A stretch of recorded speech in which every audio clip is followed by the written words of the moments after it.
You show believe up. we're in a window of mercy right now, right? Sure. Yes, we are.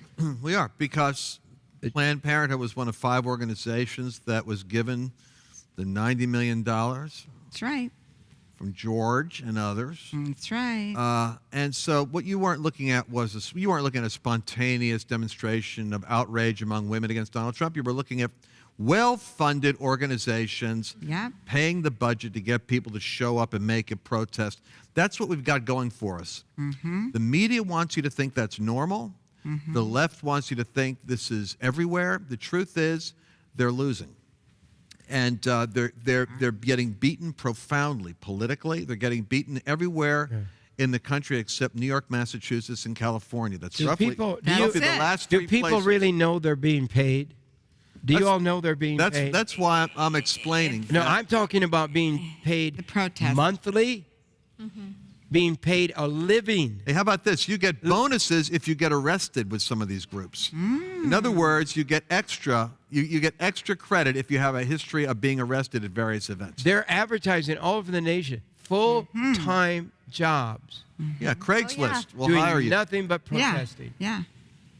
I think that's what I'm saying. We could do a spoof. It'd be great. I want. A great spoof. I We wa- need you, Liz. I want to This is send great. somebody in to Yes. one of these places where they're hiring you, Yeah. and say, "Look, I'm out of work. I was working for the Republicans last week. What are you offering?" Yeah. It's okay. I could be out. How much outrage do you want? For an extra $5, I could be really outraged. Yeah. And just say, watch them walk, because this is how this is done. This is actually negotiated Yeah. outrage. Wow. Now, where Wow, it gets wow, wow. dangerous is it taps in to the millennials who aren't actually getting paid. They're getting manipulated by the people that are getting paid. Exactly. So the people Yes. that are getting paid are like false prophets and false. This is another thing. Yeah. You know, in the Bible, whatever happened is we got to update. We got to have like a 2.0 version of the Bible now in our head.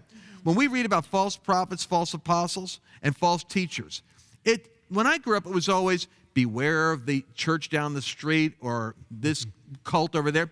The false prophets are the politicians. The false teachers are the professors. The false apostles are the media leaders who are trying to shape these movements. The spirit of Antichrist is working through false shepherds. And so God's got to raise up real shepherds. So where are they going to show up? Anointed, godly leadership we need some Christian activists, Christian media personalities, Yeah. Christians that are going to be involved with government. It's happening right now. So right now, what we have to do is we have to recognize that whatever sphere you're called to, this is what I teach about, explore the dream if you're young. If you love acting and journalism, if you love fashion or modeling, if you want to be an architect or an entrepreneur and make money, or you want to be an author, instead of, like I did in my day and you did, we'd leave that and go to Bible college and thought, if God calls me to be a missionary to Africa, I'm there. I mean, you were an innovator because you were the first of the entrepreneurs that came out of the church world that actually went into television and did stuff with theme parks. You're like Oral Roberts in the sense that you redefined what Christians are allowed to do. Right. So I'm saying we're ready for another renaissance just like that. If you've got a passion to do something, I don't care what age you're at. Retired people are especially available because you got the time. What right. passion do you have? Ask God to show you the access you have to be an activist for the kingdom within that passion. That's right. That's so good. And talk about retired people.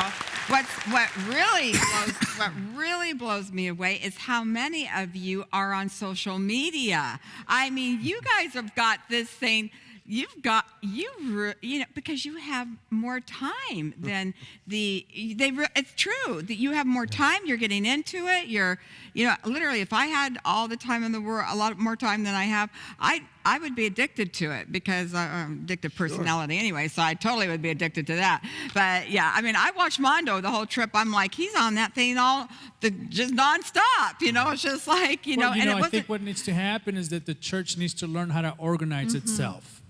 I come from the inner city and the gangs, and in order for us to take over our city, we had to learn how to organize within the organizations around us. Right. And that's how we became powerful, in the nature of our communities.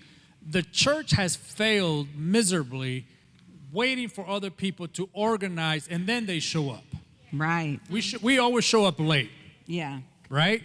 We have to be the first ones there. And that's what If you're first, they'll remember you. If you're second, they'll never think about you. And I think the church needs to learn how to show up first to this event, organize themselves, contact people, and be the first ones there. I told Pastor Jim something very serious. I said, Pastor, you are called for the people, not for the leaders. God called you to the people, for the people. And I think that's why Donald Trump resonates so much in the people, is because he told us from the beginning, I'm here for you. I'm here to fight for your rights. You know, Mondo, you're so, what if the church heard that this was going on and 2 million people who love God showed up?